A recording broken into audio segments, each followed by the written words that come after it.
আমার সেই দেবদূতই কখন যে শয়তানের দূত হয়ে গেল বুঝতে পারলাম না।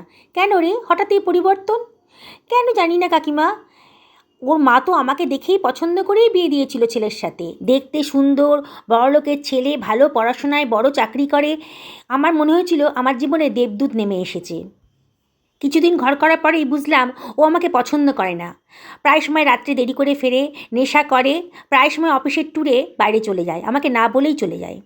তারপরে হঠাৎ করে একদিন একটা মেয়েকে নিয়ে ফিরল। আমাকে ডেকে বলল, শোনো, এর নাম রিকিতা, আমি এর সঙ্গে ঘর করতে চাই।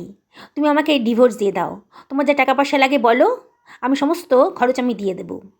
কোনো কথা বলিনি, সারা রাত ধরে কেঁদেছি। পরের দিন 2 মাসের ছেলেটাকে নিয়ে বাপের বাড়ি চলে এসেছিলাম। আমি কোনো টাকা পয়সা ওর কাছ থেকে নিইনি, ডিভোর্স দিয়ে দিয়েছি। বাবা বলেছিল কিছু করতে হবে না, আমি তাও এই টোটোটা চালাচ্ছি। রাতে চাকরির জন্য পড়াশোনা করি। ও কাকিমা, বাড়ি এসে গেছে তোমার?